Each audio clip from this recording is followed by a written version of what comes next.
Congratulation my dear wife Bhamamani. Function ತುಂಬಾ grand ಆಗಿತ್ತಂತೆ. ನಿಮ್ಗೆ ಯಾರು ಹೇಳಿದ್ರು? ಥಿಯೇಟರ್ ಓನರ್ದು ಒಂದು ಗಲಾಟೆ ಕಣೆ. ಕಲೆಕ್ಷನ್ ಬಿದ್ದೋಗಿತ್ತು ಮೇಡಮ್. ಅಯ್ಯೋ, ರಸ್ತೆದಲ್ಲಿ ಒಂದು ನರ್ಪಿಳ್ಳೆ ಕೂಡ ಇಲ್ಲ. LTT ಇವ್ರು ನಗರ ಸೇರಿಕೊಂಡಿರೋದ್ರಿಂದ ಜನಗಳು ಓಡಾಡ್ತಾ ಇದ್ರು ಅನುಮಾನ ಆಯ್ತು madam. Break, you shut up. Alright, ನಾನ್ ಫಂಕ್ಷನ್ ಬರ್ಲೇಬೇಕು ಅಂತ ನಿಮ್ಗೆ ಎಷ್ಟು ಸಲ ಹೇಳಿದ್ದೆ. ಬರ್ತೀನಿ ಅಂತ ಹೇಳ್ದವ್ರು ಯಾಕ್ರಿ ಬರ್ಲಿಲ್ಲ? ನಾನೇನಾದ್ರೂ ನಿನ್ ಕಾರ್ಯಕ್ರಮಕ್ಕೆ ಬಂದಿದ್ರೆ ನಿನ್ ಕಾರ್ಯಕ್ರಮ ನಿಂತೋಗ್ಬಿಡ್ತಿತ್ತು. ಯಾಕೆ ಯಾಕೆ ಅಂತ ಕೇಳ್ತೀಯಲ್ಲ. ಇವತ್ತು ನಿನಗೆ ಸನ್ಮಾನ ನಡೆದ ಜಾಗದಲ್ಲಿ ನಾಳೆ ಸೆಂಟ್ರಲ್ ಮಿನಿಸ್ಟ್ರಿಗೆ ಸನ್ಮಾನ ಇತ್ತಂತೆ. ಅದಕ್ಕೆ ಒಳ್ಳೆ ಮಾತು ಹೇಳಿದೆ ನೀನು. ಮೊನ್ನೆ ತಮಿಳ್ನಾಡಲ್ಲಿ ರಾಜೀವ್ ಗಾಂಧಿ ಹತ್ಯೆ ಆಯ್ತಲ್ಲ, ಅವತ್ತಿನ ಈಚೆಗೆ ಯಾವುದೇ ಸೆಂಟ್ರಲ್ ಮಿನಿಸ್ಟರ್ ಕಾರ್ಯಕ್ರಮ ಇಟ್ಕೊಳ್ಳೋದಕ್ಕೆ ಮುಂಚೆ 24 ಗಂಟೆ ಆ ಜಾಗದಲ್ಲಿ ಬೇರೆ ಯಾವುದೇ ಕಾರ್ಯಕ್ರಮ ಇರಬಾರ್ದು ಅಂತ ಸೆಂಟ್ರಲ್ ಗವರ್ಮೆಂಟ್ ನವರು ರೂಲ್ಸ್ ಮಾಡಿದಾರಂತೆ. ಯಾಕೆ ಹೇಳು? ನಿನ್ಗೇನು ಗೊತ್ತು ಅಲ್ಲಿ ಬಾಂಬ್ ಇಟ್ಬಿಟ್ಟಿರ್ತಾರೆ ಅಂತ? ಈ ವಿಚಾರ ನನಗೆ ಗೊತ್ತಾಗಿ ಇವತ್ತು ನಿನ್ ಫಂಕ್ಷನ್ ಕ್ಯಾನ್ಸಲ್ ಆಗ್ಬಿಡುತ್ತೆ ಅಂತ ತಿಳಿದು ತಕ್ಷಣ ಸಿಟ್ಟು ಬಂದು ಡೆಪ್ಟಿ ಕಮಿಷನರ್ ಹತ್ರ ಹೋಗಿ ಗಲಾಟೆ ಮಾಡಿ ಏನ್ ಹುಡುಗಾಟ ಆಡ್ತಿದ್ದೀರಾ? ಯಾವತ್ ಮಿನಿಸ್ಟರ್ ಬರ್ತಾರೋ, ಇವತ್ತು ಬರ್ತಾರೋ, ನಾಳೆ ಬರ್ತಾರೋ, ತಿಂಗಳಲ್ಲಿ ಬರ್ತಾರೋ, 2 ತಿಂಗಳಲ್ಲಿ ಬರ್ತಾರೋ, ಇದೊಂದು ಗ್ರಂಥ. ನನ್ನ ಹೆಂಡತಿ ಬರ್ದಿರ್ತಕ್ಕಂಥ ಬೃಹತ್ ಗ್ರಂಥ, ಶತಮಾನಕ್ಕೊಂದೇ ಒಂದು ಸಿಕ್ಕುವಂತ ಗ್ರಂಥ. ಈ ಕಾರ್ಯಕ್ರಮದಲ್ಲಿ ನಾಳೆ ಅದನ್ನು ಬಿಡುಗಡೆ ಮಾಡದೆ ಹೋದ್ರೆ ಕರ್ನಾಟಕ ಜನ ನಾಳೆ ಹೋರಾಟ ಮಾಡ್ತಾರೆ, ದಂಗೆ ಹೇಳ್ತಾರೆ, ಗಲಾಟೆ ಮಾಡ್ತಾರೆ, ದಿಕ್ಕಾಪಾಲ ಆಗ್ಬಿಡ್ತಾರೆ, ಅನಾಥರ ಆಗ್ಬಿಡ್ತಾರೆ. ಇದ್ರಲ್ಲಿ ನೀವೊಬ್ರು ಸಿಕ್ಕಾಕೊಂಡ್ಬಿಡ್ತೀರ ಅಂತ ಅವ್ರ ಕೈಗಳು ಹಿಡಿದು ಕಾಲ್ ಹಿಡಿದು ಸರಿ ಯಾಕೆ ಹೇಳ್ತೀಯ? ಅದನ್ನ ಹೇಳ್ದೆ ಇದ್ರೆ ಹಾಗೆ ಸರ್. ಏನಂದ್ರೆ ನೀವು ಕಾಲ್ ಹಿಡಿದ್ರ? ನಿನ್ನ ಅದೃಷ್ಟ ಚೆನ್ನಾಗಿತ್ತು ಕಣೆ. ಅಷ್ಟೊತ್ಗಲ್ಗೆ ಅವ್ರ ಹೆಂಡತಿ ಬಂದ್ರು, ಅವ್ರ ನಿನ್ ಫ್ಯಾನ್ ಅಂತೆ, ಇನ್ಫ್ಲೂಯೆನ್ಸ್ ಮಾಡಿದ್ರು. ಓಕೆ ಅಂತ ಜೋರು ಕಾ ಗುಲಾಮ, ಅದು ನಿಮ್ ತರ ಸರ್. ಡಬಲ್ ಓಕೆ ಅಂತ ಅವರು ನಿನ್ ಕಾರ್ಯಕ್ರಮ ಓಕೆ ಮಾಡಿದ್ರು, ಅವ್ರ ಕಾರ್ಯಕ್ರಮ ಕ್ಯಾನ್ಸಲ್ ಮಾಡಿದ್ರು. ಯಾರ್ ಬಂದಿದ್ರು ಅಂತ ಹೇಳಿದ್ರಿ? ಕಮಿಷನರ್ ಹೆಂಡತಿ. ಕಮಿಷನರ್ ಹೆಂಡ್ತಿನ? ಅಲ್ಲಿಗ್ ಬಂದಿದ್ರಾ? ಅವರೇ ನನ್ ಫಂಕ್ಷನ್ಗೆ ಚೀಫ್ ಗೆಸ್ಟ್. ಆಕೆ ನಿನ್ ಫಂಕ್ಷನ್ಗೆ ಚೀಫ್ ಗೆಸ್ಟ್ ಆಗಿ ಬಂದಿದ್ರಾ? ಎಸ್. ಆಕೆ ಬಂದಿರ್ತಾಳೆ. ಓಕೆ ಬಂದಿರ್ತಾಳೆ. ಯಾರು? ನಿನ್ ಕಾರ್ಯಕ್ರಮಕ್ಕೆ ಬಂದಿದ್ದೋಳು ಕಮಿಷನರ್ ಒರಿಜಿನಲ್ ಹೆಂಡತಿ. ಆಫೀಸ್ ಹತ್ರ ಬಂದಿದ್ದೋಳು ಕಮಿಷನರ್. ಅದೇ ಸ್ಟೆಪ್ನಿ ಎರಡನೇ ಹೆಂಡತಿ. ಹೌದಾ? ನೀನ್ ಯಾರಿಗೂ ಹೇಳ್ಬೇಡ. ಹೆಂಗಸ ಹತ್ರ ಗುಟ್ಟು ವ್ಯಾಧಿ ರಟ್ಟು ಅಂತ ನಾನ್ ಯಾರಿಗೂ ಹೇಳೋದಿಲ್ಲ. ಪ್ಲೀಸ್ ನೀನು ಯಾರಿಗೂ ಹೇಳ್ಬೇಡ. ಪತ್ರಿಕಾ ಬ್ರೇಕು. ನಾ ಯಾರಿಗೂ ಹೇಳಲ್ಲಪ್ಪ. ಜವಾಬ್ದಾರಿಯಿಂದ ಟೈಪ್ ಮಾಡ್ಬೇಕಮ್ಮ. ಬರ್ಕೊಳ್ಳಿ. Reference E/21-22-3 like. ಎಷ್ಟು ಹೇಳಿದ್ರು ತೊಳ್ಕೊಂಡು ಹೊರಗಡೆ ಬರ್ತಾ ಇದಾರೆ ಸರ್. ನಮಸ್ಕಾರ ಸರ್. ಯಾರು? ನಾನ್ ಸರ್. ನಿನ್ನೆ ದಾರಿ ಸಿಕ್ಕಿ ನನ್ನ ಲವ್ ಮಾಡಿ ಅಲ್ಲ ಲೈಕ್ ಮಾಡಿ ಕೆಲಸ ಕೊಡ್ತೀನಿ ಬಾ ಅಂತ ಕರೆದ್ರಲ್ಲ. ನಾನ್ ಲೈಕ್ ಮಾಡಿದ್ದು ಎಷ್ಟೋ ಜನ ಕೆಲಸ ಕೊಡ್ತೀನಿ. ಎಲ್ರಿಗೂ ಹೆಂಗಪ್ಪ ಕೆಲಸ ಕೊಡ್ಲಿ? ಅಲ್ಲೋ ಬ್ರೇಕು.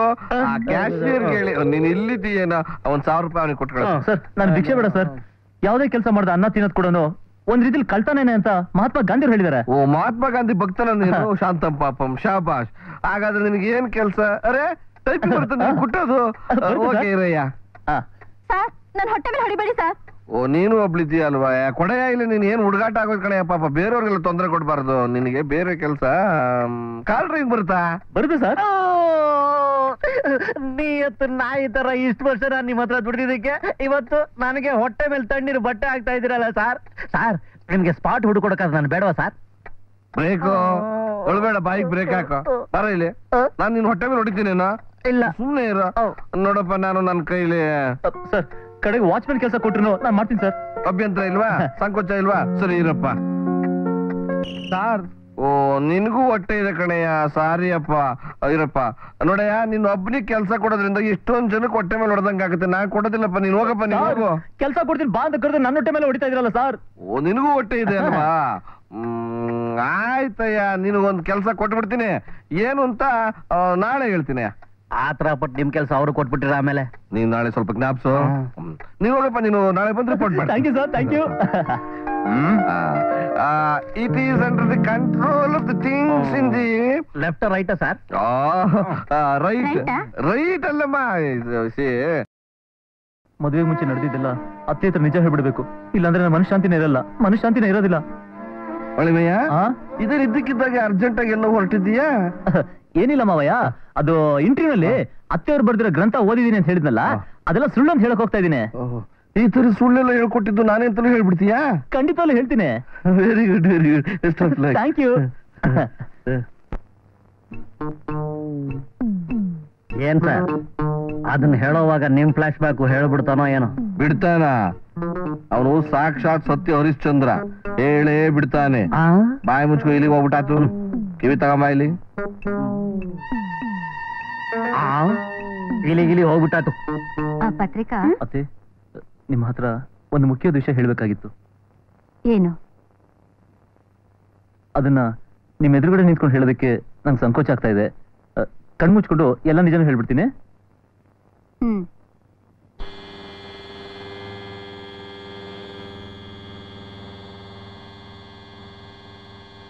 ಅಯ್ಯೋ,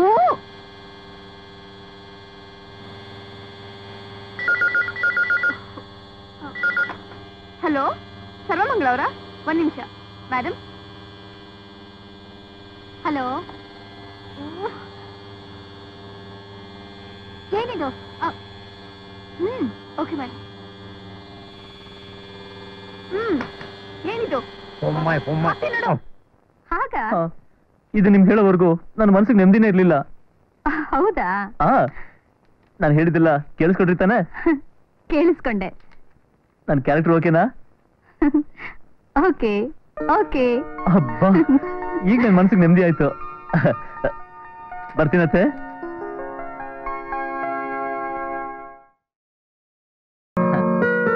ಅಯ್ಯೋ, ಮಾಮೂಲಿ ಇಡ್ಲಿನಾ? ಚೇಂಜ್ ಇದೆ. ಇದು ನಿಮ್ಗಲ್ಲ,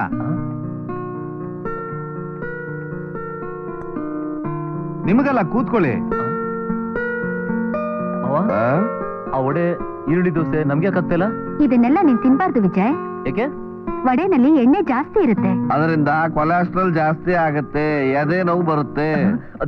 ಅಯ್ಯೋ, ಈ ಚಟ್ನಿನಲ್ಲಿ ಉಪ್ಪು ಕಾರಣ ಇಲ್ಲ, ಎಲ್ಲೋ ಹಾಕದ್ ಮರ್ತಿರ್ಬೇಕಂತ ಕಾಣುತ್ತೆ. ಮರ್ತಿಲ್ಲ ರೀ, ಖಾರ ತಿನ್ನೋದ್ರಿಂದ ಗ್ಯಾಸ್ ಟ್ರಬಲ್, ಉಪ್ಪಿಂದ ಬಿಪಿ, ಬ್ಲಡ್ ಪ್ರೆಷರ್ ಜಾಸ್ತಿ ಆಗುತ್ತೆ. ಅತ್ತೆ, ಅಟ್ಲೀಸ್ಟ್ ಸಕ್ಕರೆ ಏನಾದ್ರೂ ಹಾಕೋಬೋದಾ? ಡಯಾಬಿಟಿಸ್ ಬರುತ್ತೆ. ಅಯ್ಯೋ ಅತ್ತೆ, ನನಗೆ BP, ಡಯಾಬಿಟಿಸ್, ಹಾರ್ಟ್ ಪ್ರಾಬ್ಲಮ್ ಯಾವ್ದು ಇಲ್ಲ. ವಿಜಯ್, ಅವ್ಯಾವ ಸದ್ಯಕ್ಕೆ ನಿನಗಿಲ್ಲ. ಬಂದು ವಕ್ರಸ್ಕೊಂಡ್ಬಿಟ್ಟ ಅಂತ ಮುಂಜಾಗ್ರತಾ ಕ್ರಮ ತಗೋತಾ ಇದ್ದಾಳೆ ನಿಮ್ ಮತ್ತೆ, ಅಲ್ವೇನೆ? ಈ ಸಪ್ಪೆ ಚಟ್ನಿಲಿ ಇಡ್ಲಿ ಹಾಕಿ ತಿನ್ಲಿ. ನಿನಗ್ ಬರೀ ಸಪ್ಪೆ ಚಟ್ನಿನಾದ್ರೂ ಇದೆ, ನನಗ್ ಬರೀ ಇಡ್ಲಿ. ಅದು ಯಾವತ್ತಿಂದ? ನನ್ನ ಹೆಂಡತಿನ ಮದುವೆ ಆದಾಗಿಂದ ನನಗೆ ಬರೀ 2 ಇಡ್ಲಿ, ಜೊತೆಗೆ 1 ಲೋಟ ಹಾಲು, ಅದು ಸಕ್ಕರೆ ಇಲ್ಲದೆ ಇರೋದು. ಆದ್ರೂ ನಾನು ಆಗಿದ್ದೀನಿ, ಎಷ್ಟು ಸ್ಟ್ರಾಂಗ್ ಆಗಿದ್ದೀನಿ, ಎಷ್ಟು ಆರೋಗ್ಯವಾಗಿದ್ದೀನಿ. 1 ಲಕ್ಷ ರೂಪಾಯಿ ಕೊಟ್ಟು ನಮ್ಮನ್ನ ನೋಡ್ಕೊಳ್ಳೋದಕ್ಕೆ ಡಾಕ್ಟರ್ನ ಅಪಾಯಿಂಟ್ ಮಾಡಿದ್ರು ಇಷ್ಟು ಚೆನ್ನಾಗಿ ನೋಡ್ಕೊಳ್ಳೋದಿಲ್ಲ. ಹೆಂಡತಿ ಮಾತ್ರ ನಮ್ಮ ಆರೋಗ್ಯ ಚೆನ್ನಾಗಿ ನೋಡ್ಕೊಳ್ಳೋದು. ದಟ್ ಮೀನ್ಸ್ ಹೆಂಡತಿ ಇಸ್ ಆಲ್ವೇಸ್ ಹೆಂಡತಿ. ಏನೇ ಹೇಳು? ಥ್ಯಾಂಕ್ಸು. ಥ್ಯಾಂಕ್ಸ್. ನಿಮ್ಮ ಅತ್ತೆಗೂ ಹೇಳೋ ಥ್ಯಾಂಕ್ಸ್. ನಂದು ಡಿಟ್ಟೋ. ಮೇಲ್ ರೆಡಿ? ನಾವು ರೆಡಿ. ನಾನ್ ರೆಡಿ ಇಲ್ಲ. ಯಾಕೆ ಮಾವ? ನನ್ನ ಮಾಮೂಲಿ ಊಟ ಬಂದಿಲ್ಲ. ಇದೇನ್ ಮಾವ, ತಾಯಿ ಮಗಳಿಬ್ರು ಸ್ಪೆಷಲ್ ಆಗಿ ಅಡಿಗೆ ಮಾಡಿ ಕಳ್ಸಿದಾರೆ? ಅದೇ ಡಿಟ್ಟೋ ಡಿಟ್ಟೋ ಡಿಟ್ಟೋ ಡಿಟ್ಟೋ. ಇದನ್ನ ತಿಂದ್ರೆ ಕೂತ್ಕೊಳ್ಳೋ ಆಗಿಲ್ಲ, ನಿಂತ್ಕೊಳ್ಳೋ ಆಗಿಲ್ಲ, ಎದ್ದು ಕೆಲಸ ಮಾಡೋ ಹಾಗಿಲ್ಲ. ಬ್ರೇಕು, ನಮ್ಮ ಮಾಮೂಲಿ ಹೋಟೆಲ್ಗೆ ಫೋನ್ ಮಾಡಿ ಸ್ಪೆಷಲ್ ಐಟಮ್ಸ್ ನ ಕ್ಯಾರಿಯಲ್ಲಿ ಕಳಿಸು ಅಂತ ಹೇಳು. ನಮ್ಮ ಒಳ್ಳೆ ಮೈನು ಸ್ವಲ್ಪ ರುಚಿ ನೋಡಿ. ಏನಮ್ಮ ಇದು ಆರ್ಟ್ ಕೇಸ್ ಸಮೇತ ಬಂದ್ಬಿಟ್ಟಿದ್ಯಾ? ನನ್ birthday sir. Many many happy returns of the day. ನಂದು ಡಿಟ್ಟೋ ಡಿಟ್ಟೋ ಡಿಟ್ಟೋ. ಕಡೆ ನಂದು ಡಿಟ್ಟೋ. ನನ್ ಕೈಯಾರೆ ಮಾಡಿದ ಬಿರಿಯಾನಿ ಸರ್, ನಿಮ್ಗೋಸ್ಕರ ತಂದಿದ್ದೀನಿ. ಅಂದ್ರೆ ನಾವೆಲ್ಲ ಒಟ್ಟಾಗಿ ಬಿರಿಯಾನಿ ತಿಂತೀವ? ಅಲ್ವಾ ಮತ್ತೆ, ನಾವೆಲ್ಲರೂ ಒಟ್ಟಿಗೆ ಬಿರಿಯಾನಿ ತಿಂದ್ರೆ ಈ ಬೂಸಾನ ಯಾರು ತಿಂತಾರೆ? ನೀವು. ಬೇಕು ನನ್ನ ಮಗನೇ, ನಾನು ಅಳಿಮಯ್ಯ ಈ ಬಿರಿಯಾನಿ ತಿಂತೀವಿ. ಹೇಳ ಮೇಲೆ ನೀನು ತಗೊಂಡೋಗಿ ಈ ಬೂಸನ ತಿನ್ನು. ಹೋಗ ಬಡ್ಸ ನೀನು.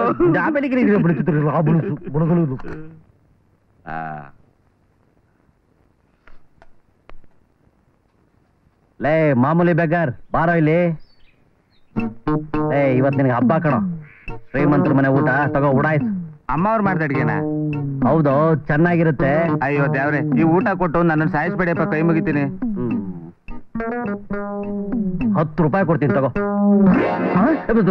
ದುಡ್ಡು ಊಟ ಇಲ್ಲ ಅಲ್ಲೇ ಇಲ್ಲೋದ. ಈ ಬೋಸಾನ ಯಾವನು ತಿಂತಾನೆ? ನಾನಿದೀನಲ್ಲ ಕರ್ಮ, ಈ ಮನೇಲಿ ಏನ್ ಉಳಿದ್ರು ತಿನ್ನೋಕೆ. ಅಯ್ಯಯ್ಯೋ.